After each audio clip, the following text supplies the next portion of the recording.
Dr.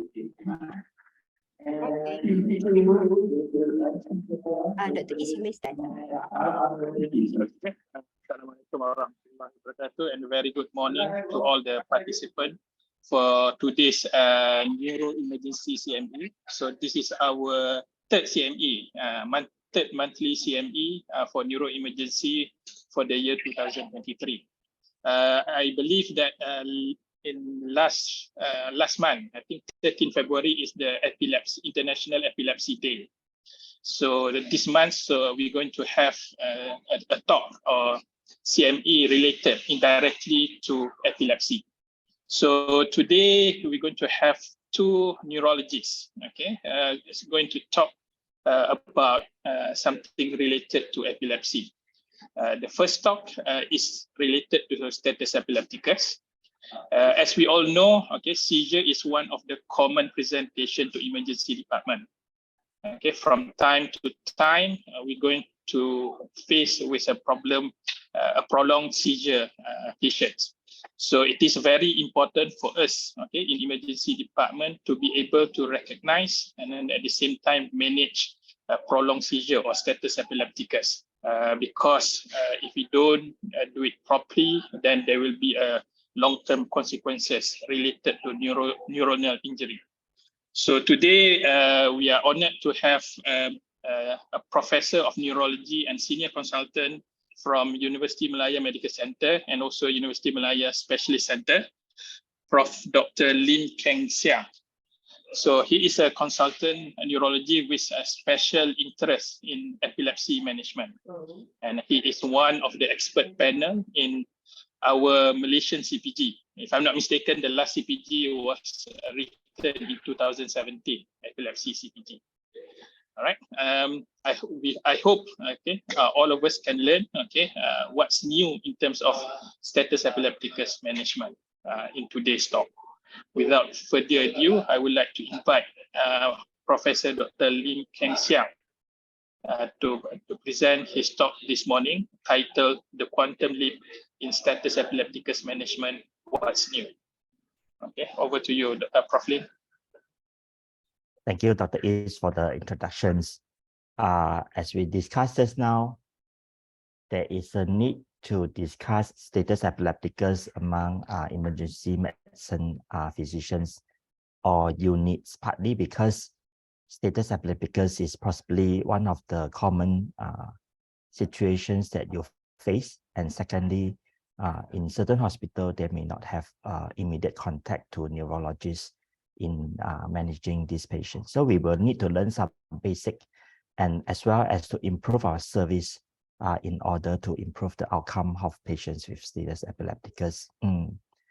So I can see that now we have about 16 participants, 18 now, and some of you are juniors, and I would like to see your face later on because I think the discussion is actually more important than the presentation itself.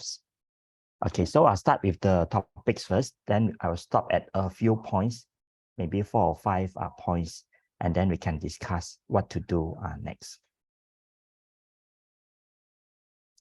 So this is an update from my lecture in Status Epilepticus 2020, and there is a lot of the updates today are related to the response of a survey that we have performed last year, asking what would you do for status epilepticus in various hospitals.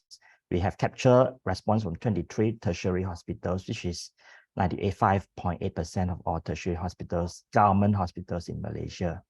We have also response from 4 university hospitals and a few private, a few districts, and some clinics. As you can see here, 33% of the respondents from these hospitals are from emergency department. So this is the first question which I would like to discuss. So what is available in the ambulance? Because we know that the earlier we treat, the better the outcome will be for status epilepticus. So if someone call for status and then ambulance arrive, what can be given immediately in the ambulance before reaching the hospitals? So you can type your answer in the chat. I will Okay, thank you. Thank you. So you can type your answer in the chat, and and then we can discuss a bit more. Thank you, Dr. Is. A, B, Dr. T, Dr. Tan. IV diazepam. So A, B are the common answers. Huh? Any other answers? How about C, D, E?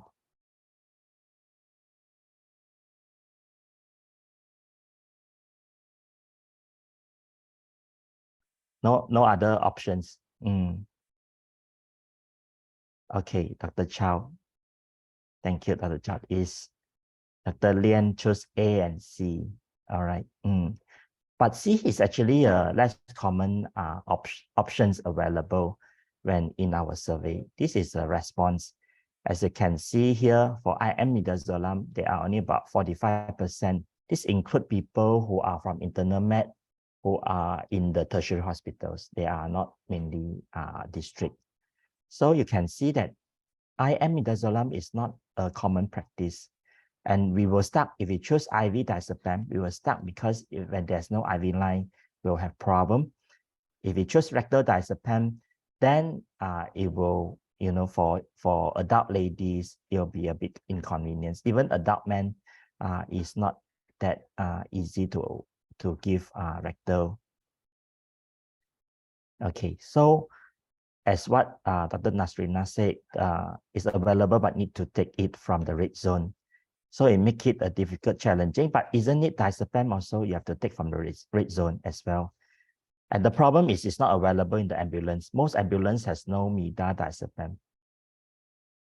So in your hospital, is diazepam or MIDA available in the ambulance? Do you think the ambulance that you send out has MIDA or diazepam? Unless if they get information from NCC that the patient is already known seizure, they might bring before the ambulance being dispatched to the actual place. So that is one of the possibilities. Yeah, thank you, Dr. Is. So in fact, you just imagine someone had a seizure, then they call ambulance, it takes a few minutes. And the ambulance say, okay, we better go to this place, but the patient got seizure. I need to get some diazepam. And it will go and get it from whatever red zones. It will take another few minutes. Then it go back to the ambulance, go to the house, and if seizure continue and it give diazepam, by that time, it will be already 20-30 minutes off. Especially in the traffic jam area like KL, it'll be even longer. This is for hospital ambulance, but what happened to other ambulance like St. John's Street Crescent? There's no benzodiazepine available because there is no medical staff in those ambulance. How about fire and rescue? I'm not sure whether you watched the movie 911. 911 are mostly firefighters, and they can do CPR, they can back the patients, they can even give drugs. They are trained to give drugs. But our firefighters in Malaysia are not trained. So most often, patients who are sent by the private ambulance or firefighters, they are not treated until they reach the emergency department. So it's very, very late. So this is our problem. We need to improve on this. We are still sorting it out. How can we make benzodiazepine available in the ambulance, despite it being control items? But time is brain, and how high the dose can we give? The problem is that a lot of times we are depending on IV diazepam, but IV diazepam need intravenous cannulation or granular. Rectal diazepam, as I said, for children is easy, for adult is quite difficult. And you can see that this is American Epilepsy Society guideline. The first choice is intramuscular midazolam, which is easier, faster, and this you don't need an IV granular. So I am nasal buccal. I'll go through this a little bit more today. So you can see on the left is buccal midazolam. It is even when the patient is having biting, we can just open the lateral mouth and then push the midazolam into the buccal region. Then it will be absorbed. It will be absorbed within a few minutes to the brain, provided they don't swallow. Whereas for intranasal midazolam, we have it in a few hospital, but you need an aerosolized head. So the atomized aerosols, you can see that the atomized head or spray aerosolize the midazolam into smaller particles for the ease of absorptions through the nose. So the nose is less easier to be applied, whereas the buccal is easier. But if you don't have midazolam in the ambulance, we can't do that either. So some company has produced ready-made nasal spray of both diazepam and midazolam, but this is very expensive and it's not available in Malaysia. So in Malaysia, the easiest way is we break the ampule of diazepam, withdraw 5 to 10 milligram, which is only 1 cc. And then we push it through to the buccal region. This will have a very fast absorptions. If not, if we have a needle, then we can straight away use IM midazolam. IM midazolam has more better bioavailability because it won't swallow and it reach the brain faster. So you can see this RAMPAD trial. RAMPAD trial is comparing IV lorazepam and IM midazolam. IV lorazepam is very good, but not available in Malaysia. So you can see that IM midazolam can be given faster from box opening to cessation of convulsions is faster than lorazepam or almost similar, partly because it is faster in administrations. Although it achieves the effect slower than IV, but is faster in administration, and therefore in total time is still compatible or even better than IV lorazepam. All right, first line, either pre-hospital or in the emergency, you don't have to find IV granular struggle when the patient having seizure is difficult. The first choice, even in the emergency itself, you can consider IM midazolam, same dose as diazepam. Okay. If okay, then I'll go on. You can see why Laura is better. Lorazepam has a long half-life. Even clonazepam has a very good long half-life, but diazepam mida has a short half-life. So the duration of action, this is not talking about the total half-life in the body. It's talking about the duration of actions that will work for seizure control. And that is the problem when we use diazepam. Let's say we give one dose, patient seizure stop. Then after 30 minutes, seizure recur. What will you do? You probably want to give another dose of diazepam. After that, it stopped for a while, then it recur back again. Wow, very complicated when we have recurrent seizure, which is only controlled by diazepam for a very short period of time. And therefore, we need to find another solutions. All right, so the first solutions, fast and high dose, where we can consider IM midazolam. The second solution is this. So let me explain first before you choose. All right, so in most protocol, we said, I give diazepam, seizure stop, I will stop as well. If seizure continue, I give second dose of diazepam.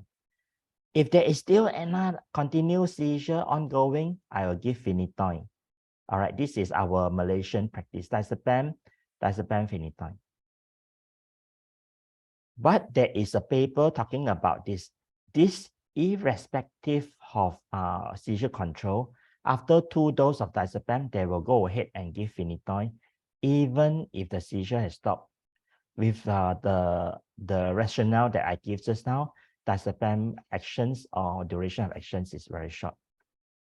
There is another option is when we are giving the first dose of diazepam, we will start prepare the phenytoin infusions.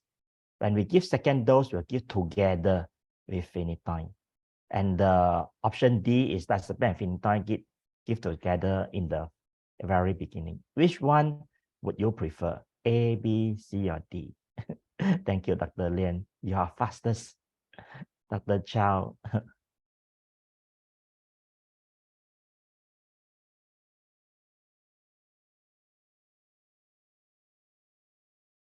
Thank you. Most people choose C. You are not following the Malaysian guideline of A, which is diazepam, phenytoin.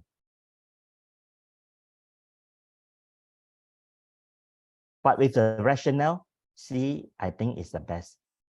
So very often when the first dose of diazepam doesn't work and we need to give second dose, it is better that we start preparing the phenytoin. What is the problem with phenytoin? Phenytoin has to be given very slowly with 50 milligrams per minute. So let's say a patient with 1,000 milligram phenytoin has to be given over 20 minutes. Phenytoin, most of us didn't use the high or maximum dose up to 18 milligram, and some paper in our center, we always train our team to give as high as 20 milligram so that we don't under-treat the status epilepticus. So just imagine someone with 60 kg, 20 milligram per kg will be 1,200, whereas 70 kg patients will be 1,400. So in the old days, many of the books say 750 milligram. It is not enough. So minimum 1,000. If 1,000 for small size, for the bigger size patients, we will need to consider higher dose. Do you do ECG routinely when you give phenytoin infusions? Phenytoin can cause arrhythmia in some patients. Thank you. Thank you, Dr. Nasrina, Dr. Chow. In fact, in our survey, you can see that there are only a certain percentage that will do ECG monitoring. Most often, when we are so rushed, patient is having seizure, we are shouting, we want to take blood, we want to set line. It is very challenging to do ECG at the same time. But it's important because phenytoin can cause arrhythmias. So once the seizure has slowed down or the patient become less clonic or less tonic, then we should start putting the ECG machine on the patients to monitor for arrhythmias. Thank you. Dr. Len mentioned about elderly. Not only elderly, arrhythmias occur in young patients as well. So in 2009, there is a thoughts or discussion about whether we should give two together, which is option D. Option D is diazepam plus phenytoin. So in this concept paper, this is just a concept paper talking about giving lorazepam and phenytoin together over 30 minutes, partly because phenytoin takes some time to complete the infusions. This doesn't work. There is no further study on this, and whether this will work or not is not proven, and no study has performed to differentiate lorazepam phenytoin versus the lorazepam alone until a very late study on the pediatrics, which is on diazepam phenytoin combinations. Therefore, in order to save time, the suggestions or the recommendation is to start prepare phenytoin as soon as possible. Even when we start giving the first dose of diazepam, we should consider giving phenytoin or prepare the phenytoins, partly because the longer the seizure, the more difficult it will respond to treatment. So combinations study has been performed, as I said, phenytoin and diazepam, but it's also sequential. They are not together. The only paper that I can find which give simultaneous benzo and anti-epileptic drugs is levetiracetam and clonazepam. Unfortunately, there's no difference between the two groups, partly because clonazepam has a much longer action of duration. So those who are given clona or clona plus levetiracetam doesn't seem to have a difference. But we don't know if it is diazepam plus phenytoin versus diazepam and phenytoin later. There's an animal study which looking at the simultaneous administrations based on the neurotransmitters concept. So this animal study asking the questions, if we are giving mida, valproate, and ketamine together, whereby mida is a GABAergic agonist, ketamine is NMDAR antagonist, what will happen? So technically, when they give mida and ketamine, the response is better than sequential or mida alone. But when they give three or simultaneously, mida, valproate, and ketamine, the response is very good. As you can see, the difference between simultaneous combination or sequential. So if you are giving sequential drugs, for example, diazepam and phenytoin later, it actually takes much longer to complete the whole or full dose, and the response will be much poorer than those who are giving combination from the very beginning. And remember, phenytoin is sodium channel blocker. This may be uncommon for some of you. So besides phenytoin, what else do you have in your department? Wow, ABC, AB. So it's available, mostly available. B, sodium valproate. So when would you use sodium valproate if you have sodium valproate? Yeah, correct. C must indent. So while waiting for levetiracetam, it will take a while, sometimes 10-20 minutes. So what will you do? So in which patient you will consider phenytoin and which patient you will consider sodium valproate? Thank you. I think most hospital in Sabah only has A, correct? Phenobab. But phenobab is mostly used for pediatric patients. So when would you consider sodium valproate is the questions. If it's available, so when should we use and why sodium valproate? Why not phenytoin?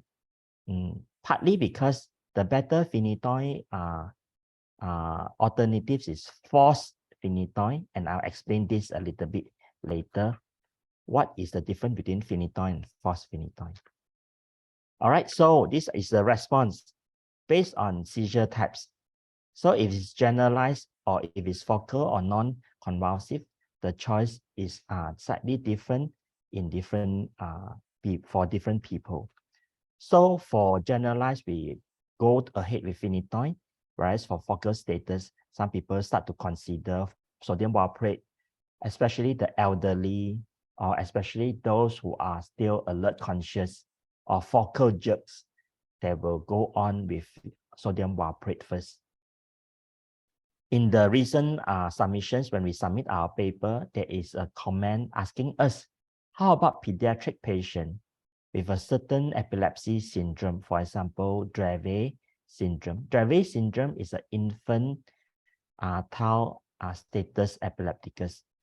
That will get worsened with phenytoin or any sodium valproate.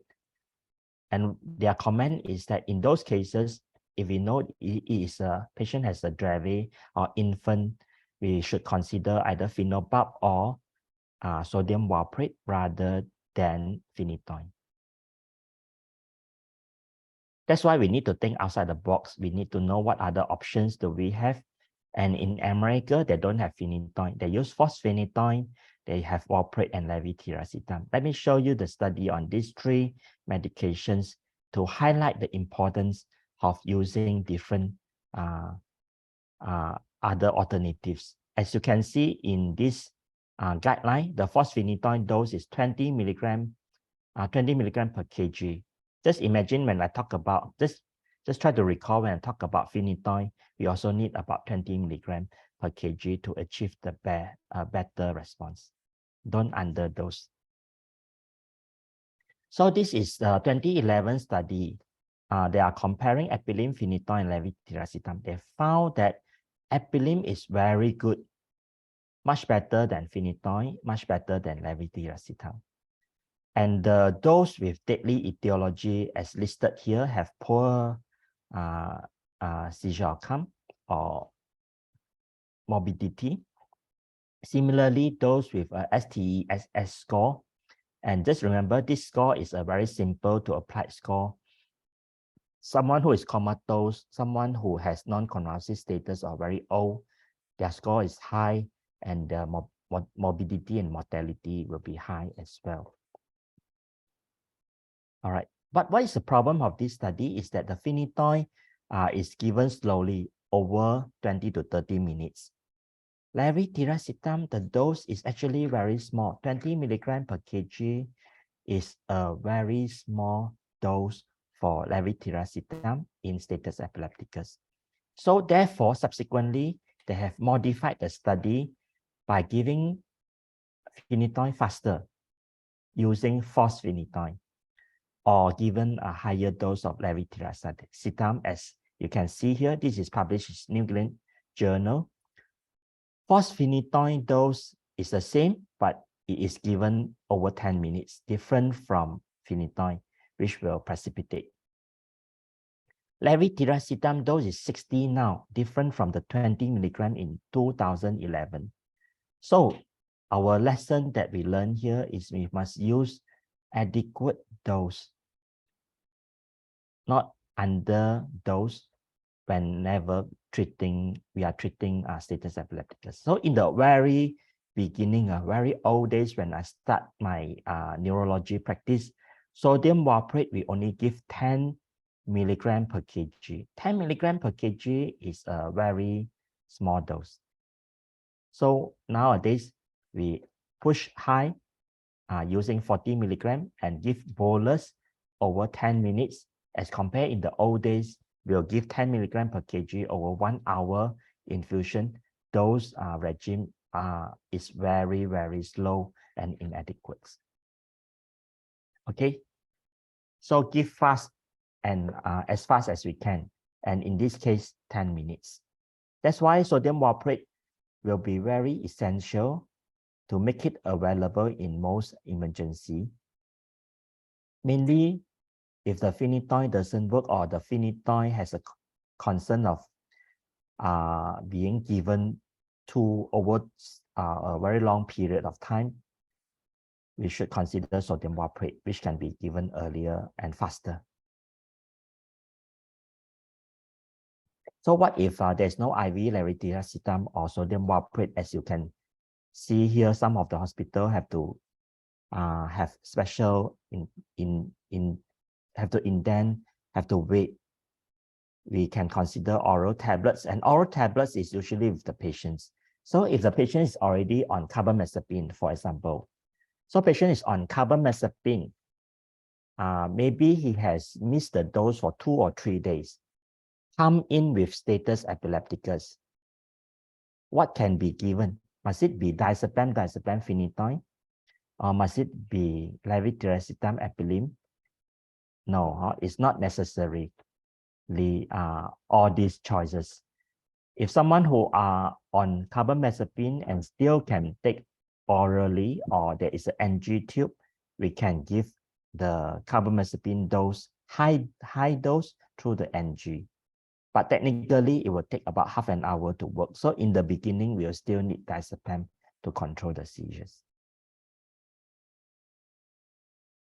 One size fits all, it doesn't work in such a way. We always look at the types of seizure or status epilepticus so that we can treat them accordingly and don't be too aggressive to intubate patients whenever they are less severe.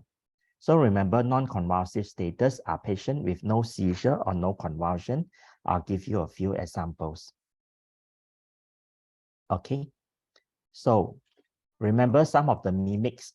On all these mimics are not true seizure.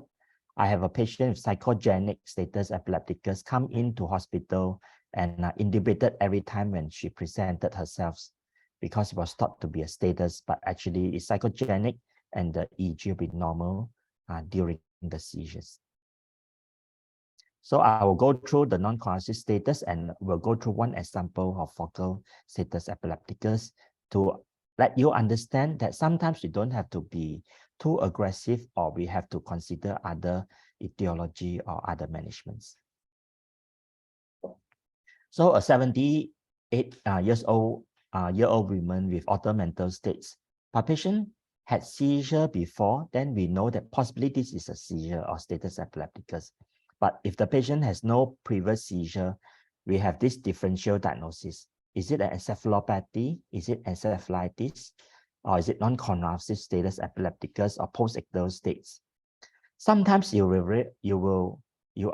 we are unsure or when the patient just had a seizure and now is confused, we can wait for a while to see whether she improved over 20 to 30 minutes.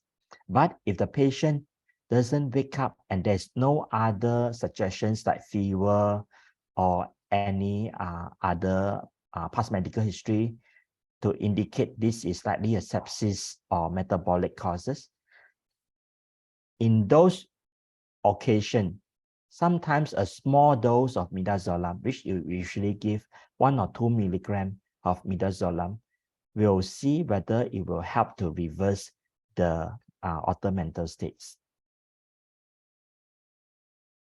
So for non-convulsive status, which option can be administered or considered?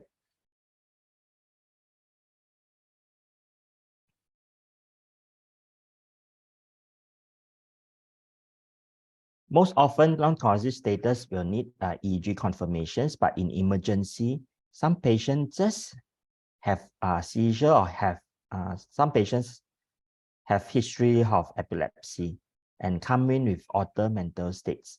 We will need to consider non-convulsive status. So which one would you consider? Phenytoin, Dr. Is has answered. It sounds complex or rare to most of you, is it? Oh, thank you.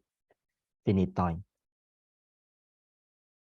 The problem is that if we are unsure whether, of course, phenytoin can be used for non-convulsive status, but the problem is if there is no EEG confirmations, we will be unsure of the diagnosis.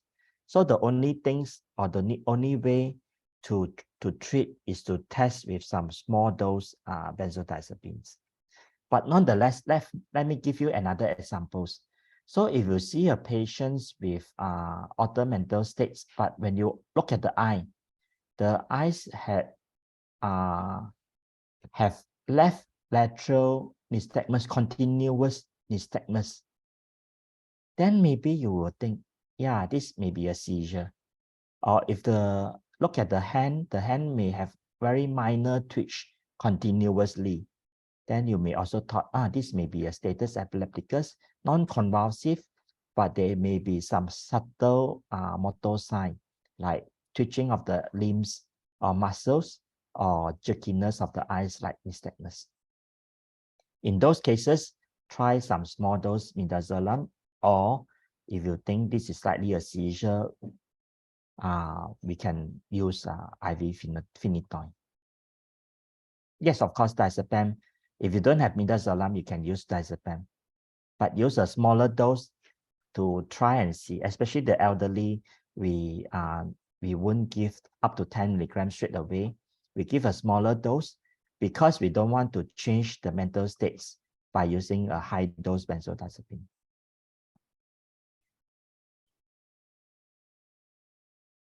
So this is the answer given. As you can see that levetiracetam will operate the midazolam and the phenytoins are the preferred choice.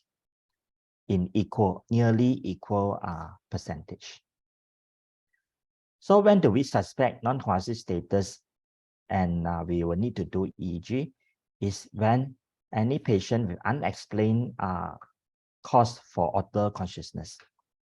So these are some of the predictors, for example, previous seizures, known epilepsy, fluctuating consciousness, or patient have impaired consciousness without explainable origin, we should consider EEG. But in the hospital without EEG or in emergency department, then I'll explain a little bit more later what else can we do. So I'll give you a few examples of non-convulsive status. A 48 years old female with intermittent dysphagia. So she can talk, and after that, intermittently, she will become dysphasic for 5 to 10 minutes. So a few episodes in 1 hour, 2 or 3. So every 10 minutes, we will have one dysphasic episodes. Otherwise, in between, she can talk and follow commands. She is alert, conscious. And in this patient, we do a EEG. EEG show left temporal seizure during the dysphasic episodes. So this patient is having focal non-convulsive status epilepticus. As we can see here, non-convulsive status, beside other mental states, some of them may have speech disturbance, subtle myoclonic jerks, abnormal behavior psychosis, and some of the psychosis that we see are in fact having non-convulsive status. So in cases like this, we will need to treat, but more gently, don't have to intubate them. Another example, 14 years old boy with history of a GTC, but he also had history of absence seizures. And EEG showed generalized discharges. So what type of status did he have? He has absence status, which is a type of non-convulsive generalized status epilepticus. And it happened mostly in young patients who has history of absence or having juvenile absence epilepsy. This patient, we have tried to give phenytoin sodium valproate. It doesn't work. Midazolam gets sedated.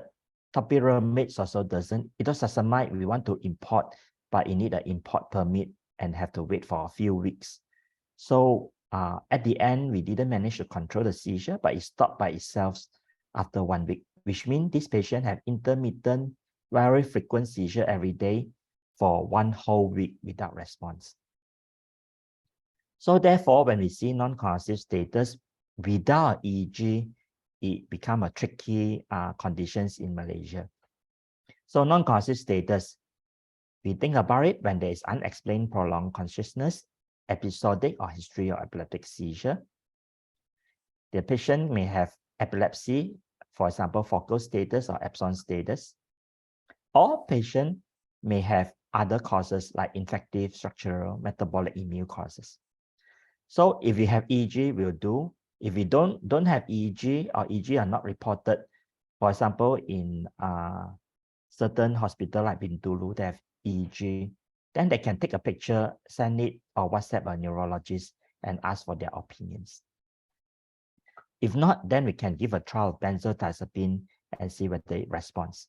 For epilepsy, we treat accordingly, but for those with underlying causes, we have to treat the cause itself. For example, if it's herpes simplex, encephalitis, if it's a stroke, if it is a uremia or sepsis, then we have to treat those causes accordingly. This is another example of status epilepticus, but this patient's status is convulsive, but very focal. Her seizure is in the contralateral side of MCA stroke, which happened 2 years ago. So EEG show periodic discharges. You can see the EEG, which we record the jerk of the limbs, lower limbs in the EMG channels. And you can see in the middle is an abnormal brain discharges. So what it means is that this patient having continuous focal jerk of the thigh. And we call this status, focal status epilepticus or simple partial status epilepticus. In the old days, we use the name epilepsia partialis continua. Epilepsy partially is continual if due to a stable cause like stroke. Then we don't have to be too aggressive. It can take your time to slowly control the seizure, and usually it is refractory. Whereas for the more progressive causes like encephalitis, especially Rasmussen, those are very refractory, and most often we may need many anti-seizure medications, and some patients will need to have a surgery. So for our patient with stroke, we give phenytoin sodium valproate. It doesn't work. We don't want to intubate her and sedate. So we give lignocaine. Lignocaine is the same dose as what we use to treat VT. It doesn't work as well. So at the end, we want to use IV mida, but it will sedate her. Oral carbamazepine also tried. All of this doesn't work and failed, but seizure stopped 10 days later. So we know that these are non-progressive focal status. Sometimes it will not to have a very aggressive treatment, doesn't have to sedate the patient or anesthetize or intubate the patients. Patient seizure may stop later on. So the last part of our discussions is on home rescue. So if a patient having many long seizures, let's say one prolonged seizure a week, and usually up to 20 minutes. I have a patient up to 40 minutes as well. We don't want them to come to emergency every week. It will be very stressful for the family. So we want to try some home rescue. So what do you have, or what can be used as a home rescue?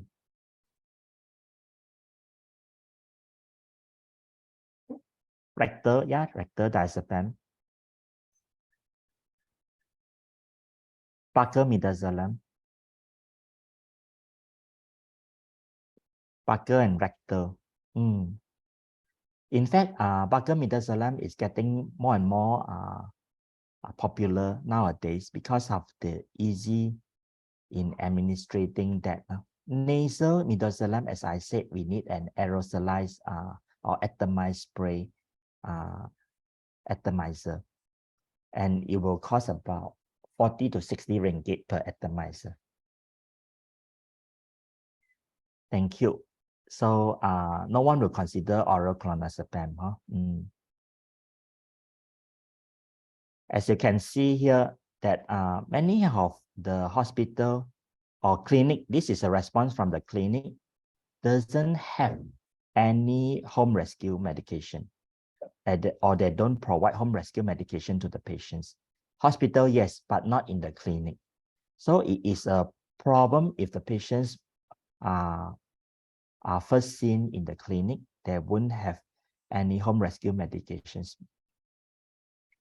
And these are the two options we talk about, rectal and Barker. Barker is much easier to be given. And therefore, nowadays, we pre-mix or pre-fill a bottle with midazolam and give to the patients. In Malaysia, we are not allowed to give glass bottles or ampule to the patients to bring home.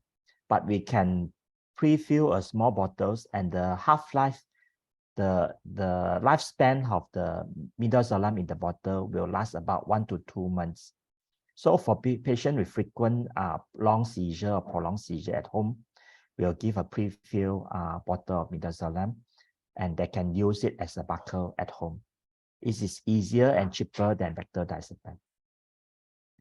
The preparation of the solutions is by our pharmacy, but according to them, they just pre-fill a glass bottle with the midazolam, which means they break the ampoules, pour into a glass bottle, and then normally they pre-fill about 5 ml per bottle, and then give it to the patients. Patient keep in the fridge. Whenever there's a need, they will use it. They'll just use 1 ml each, and it can last about 30 to 60. Yes, midazolam. Yeah, pure midazolam from the ampoules. Otherwise, we have to buy from UK. The UK prepared midazolam lasts about a year, but now the price has gone up to 1,000 ringgit per bottle, which is very expensive. The UK Barker midazolam is very, very expensive.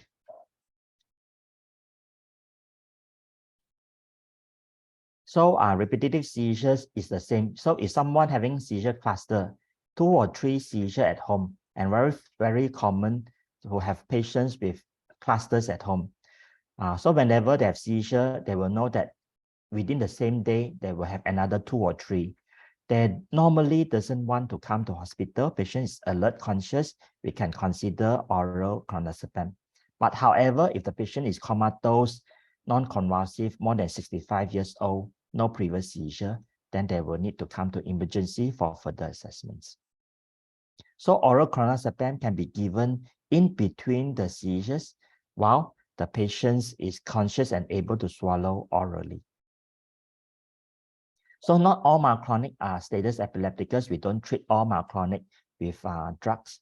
For example, cardiac arrest. This is called severe encephalopathy with myoclonus. We know that the outcome is poor and the myoclonus is due to the cardiac arrest or hypoxia, hypoxic brain damage, and it doesn't respond very well to most anti-seizure medications, although sometimes benzodiazepine may help. Second, myoclonus is patient dialysis, which is called uremia encephalopathy with myoclonus. And this patient need dialysis rather than anti-seizure medications. Another myoclonus is a patient with rapid progressive memory loss, subacute dementia, subacute dementia with myoclonus provoked by noise. This is likely infective cause, which we call Creutzfeldt-Jakob disease or prion disease.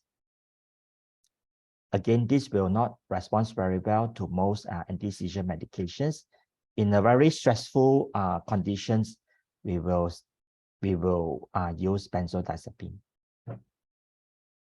So desperate measure when someone have refractory and super refractory status, but most often when we reach this stage, the patient will have been taken over by the medical team. So what is refractory status? When they didn't respond to first and second line. Super refractory is after 24 hours. So what can we do when someone have refractory status? We know that the GABAergic drug doesn't work, the sodium valproate, the phenobab, the benzodiazepine doesn't work anymore. We should consider glutamate-based medications like ketamine or perampanel topiramids. Lacosamide is working at the slow inactivations of sodium channel. In the old days, we have IV lacosamide, but after UCB has withdrawn themselves from Malaysia, we have no longer having any IV lacosamide for our use. But sometimes it's better to treat the cause because treating the cause will reverse the epileptic activity. And some of the treatment we have to consider is steroid or immunotherapy. Let me give you an examples. So this patient has NOS. NOS is new onset refractory status epilepticus. So patient had visual hallucination, aggressive behavior, no fever, and then having frequent focal seizure, doesn't regain consciousness, and he has orofacial dyskinesia.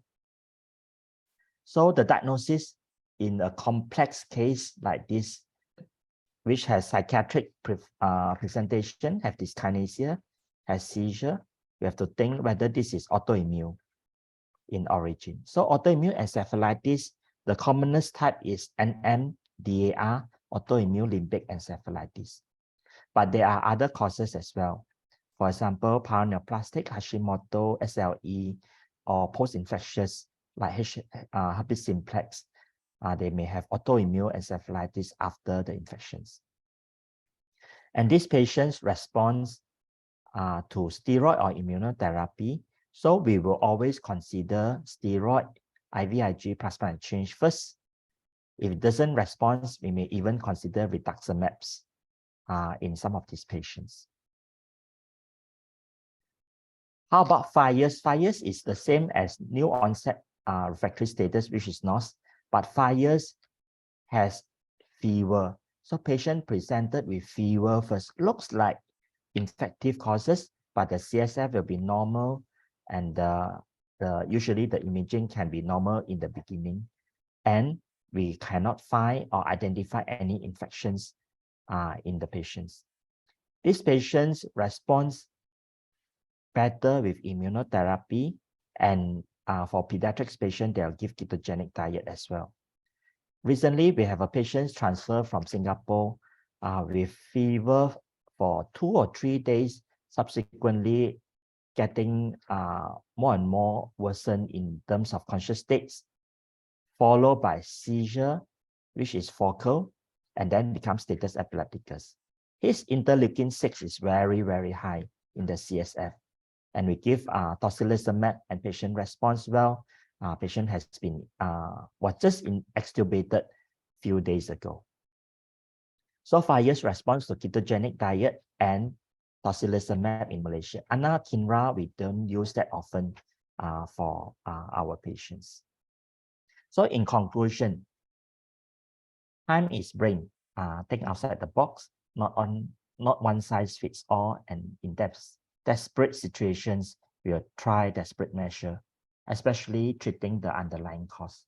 So even though if the patient is first treated and seen in the emergency department, it is important to think that to treat the status as fast as you can, think about the etiology, and then try to investigate and treat the etiology as possible. Okay, thank you very much. All right, thank you, Prof. Lin, for your presentations. Okay, personally, for me, it is a slightly different ways of explaining status epilepticus. Before this, all the time we are focusing on timing and what to treat, timing and what to treat. Okay, so if you have any, so if the participant, if you have any question, you can raise your hands, or if you are shy to talk, you can write it down in the chat. Okay, so first hand raised is by Dr. Nasrina. Okay, can you ask a question, Dr. Nasrina? Hi, Prof. Thank you for your talk. I have a question to ask. When we were trying to procure IV levetiracetam in our department, the reason given by the medical team is that if the ED starts a patient on IV levetiracetam, then it is a pressure for them to continue the patient on tablet levetiracetam. So what is your take on this? Because from my point of view, we are using IV tiracetam in cases where patient cannot tolerate IV diazepam, for example, IV phenytoin, for example, if the patient is elderly, or patient is has any contraindication towards phenytoin, or the patient has any liver issues, which we may not consider valproate at the first place. So what is your take on this? Can you give your opinion? Yeah, first point, IV doesn't mean have to follow by oral. If it's controlled, we can always use other anti-seizure medication later on to substitute IV levetiracetam. Second, thank you. So second, nowadays we have generic levetiracetam, so like Toleva, Levit, and so many other brands, which is very cheap. Patients should be able to afford that. Thirdly, as you said, IV levetiracetam is really indicated because it's renal excretions.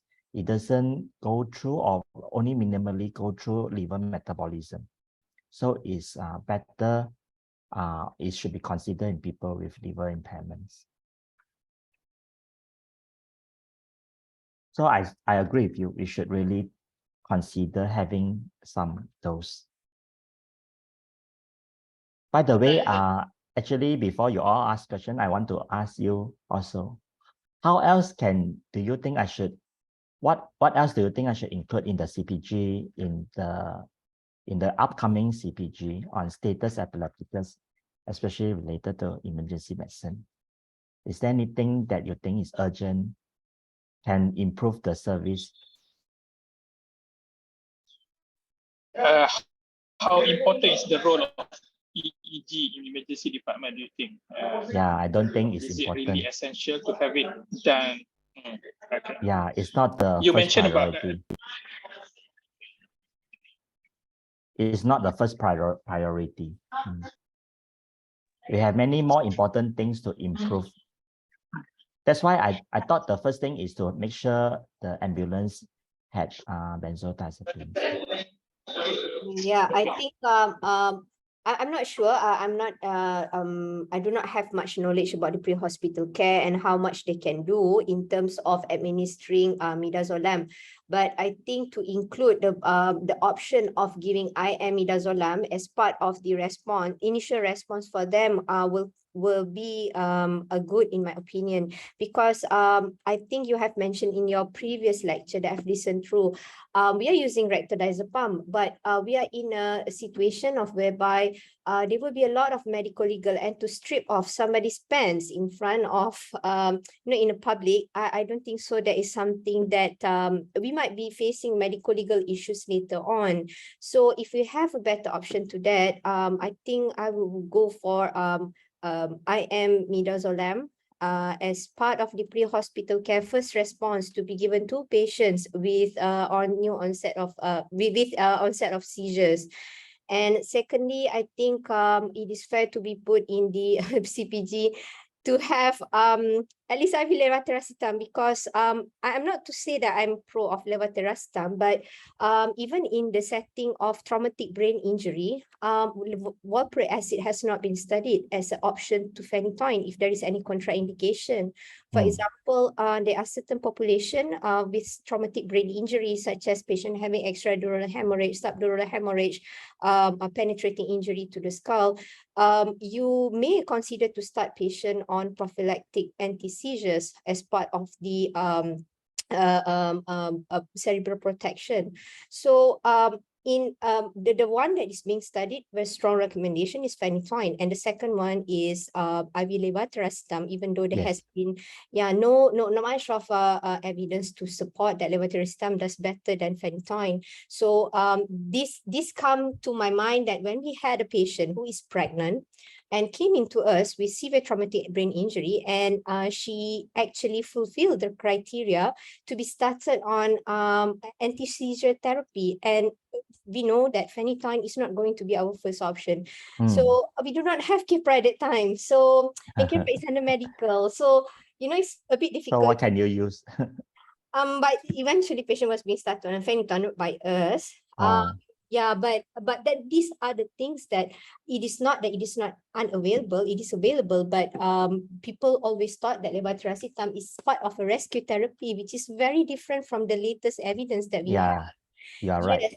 So I think in the next CPG, maybe that one, these are the things that can be highlighted, that it is not something that only certain department can keep. And if ED can keep, from my experience, as I've mentioned to you before, it can be delivered to the district hospitals, especially those in Sabah, Sarawak, those in remote area. If they can contact the EPs and they can send via ambulance to these people, I'm pretty sure that there will be better outcome of the patients, hopefully, and they will be able to reach the tertiary hospital, and we can do more things for them. Yeah, the accessibility of IV levetiracetam, I will try to push for it in the CPG and see whether it will make a difference. Yeah, right. Okay, Dr. Chow, you have a question? Hi, Prof. Lim. Hi. Thank you for the talk. Just a quick question. For refractory status, benzo is also one of the medications stated in the CPG. So, and since Prof said according to the pathophysiology, the invagination of all the GABA receptor. So how does benzo help in refractory status? Thank you. So technically, when we have no choice, we will still use, partly because the first 2 doses of diazepam may be too short acting. So sometimes it's not the GABA doesn't work, it's possibly because the diazepam we use doesn't have long enough protections, and the patient may still respond to some intermittent dose of midazolam. So when we think about pathophysiology of GABA receptor, it will invaginate, but it's not all. So there are still some GABA receptors still present on the surface. of the synapse, and it will still respond to some higher dose or continuous infusions, but we'll normally need to consider another choice. Thank you, Prof.